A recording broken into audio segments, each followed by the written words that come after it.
Operation ಸಿಂಧೂರಕ್ಕೆ ಸಂಬಂಧಪಟ್ಟ ಹಾಗೆ ಒಂದು ಎಕ್ಸ್ಕ್ಲೂಸಿವ್ ವಿಚಾರ ಗೊತ್ತಾಗ್ತಾ ಇದೆ. ಭಾರತೀಯ ಸೇನೆಯಿಂದ ರಣಬೇಟೆಯ ವಿಡಿಯೋ ರಿಲೀಸ್ ಆಗಿದೆ. ಆಪರೇಷನ್ ಸಿಂಧೂರ ಕಾರ್ಯಾಚರಣೆಯ ವಿಡಿಯೋ ಇದು. ಉಗ್ರರ ನೆಲೆಗಳ ಮೇಲೆ ದಾಳಿ ಮಾಡಿರುವಂತಹ ದೃಶ್ಯವನ್ನ ಬಿಡುಗಡೆ ಮಾಡಿದೆ. ಅಬ್ಬಾಸ್ ಉಗ್ರ ನೆಲೆ ಸೇರಿ ಹಲವು ದಾಳಿಯ ವಿಡಿಯೋ ರಿಲೀಸ್ ಆಗಿದೆ. ಸಿಂಧೂರದ ಚಿತ್ರವನ್ನ ಹಾಕಿ ವಿಡಿಯೋ ಹಾಕಿದೆ ಸೇನೆ.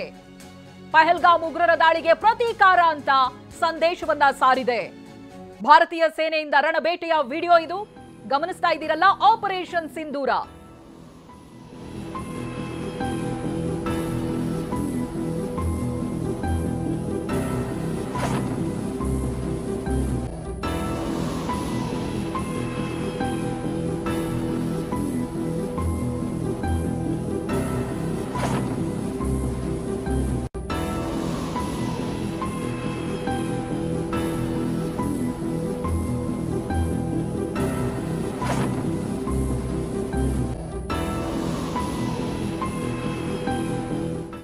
सुभान अल्लाह भावलपुर ये इंटरनेशनल बाउंड्री से 100 किलोमीटर दूर है।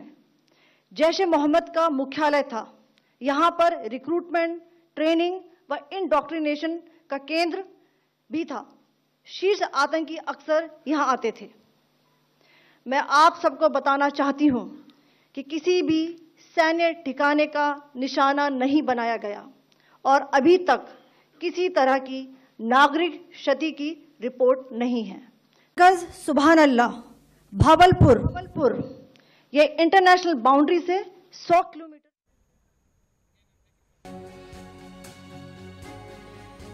ಇದು ಟ್ರೇಲರ್ ಅಷ್ಟೇ, ಪಿಕ್ಚರ್ ಅಭಿ ಬಾಕಿ ಹೈ. ಭಾರತೀಯ ಭೂಸೇನೆ ಮಾಜಿ ಮುಖ್ಯಸ್ಥ ಖಡಕ್ ವಾರ್ನಿಂಗ್ ಕೊಟ್ಟಿದ್ದಾರೆ. ಆಪರೇಷನ್ ಸಿಂಧೂರ್ ಗ್ಲಿಮ್ಸ್ ಅಷ್ಟೇ ಅಂತ ಟ್ವೀಟ್ ಮಾಡಿದ್ದಾರೆ. ಭೂಸೇನೆಯ ಮಾಜಿ ಮುಖ್ಯಸ್ಥ ಮನೋಜ್ ನರಾವಣೆ ಎಚ್ಚರಿಕೆ ಕೊಟ್ಟಿದ್ದಾರೆ. ಗಡಿಯಲ್ಲಿ ನೆಲೆಸಿರುವಂತಹ ಎಲ್ಲಾ ಉಗ್ರರ ಸಂಹಾರ ಆಗುತ್ತೆ. ಭಾರತದ ಮೇಲೆ ದಾಳಿ ಮಾಡೋರಿಗೆ ತಕ್ಕ ಶಾಸ್ತಿ ಖಚಿತ. ಉಗ್ರರು ಪಾಕಿಸ್ತಾನಕ್ಕೆ. ಮನೋಜ್ ನರಾವಣೆ ಎಚ್ಚರಿಕೆಯನ್ನ ಕೊಟ್ಟಿದ್ದಾರೆ. ಇದು ಟ್ರೇಲರ್ ಅಷ್ಟೇ, ಪಿಕ್ಚರ್ ಅಭಿ ಬಾಕಿ ಹೇ ಅಂತ ಎಚ್ಚರಿಕೆ ಸಂದೇಶವನ್ನ ರವಾನಿಸಿದ್ದಾರೆ.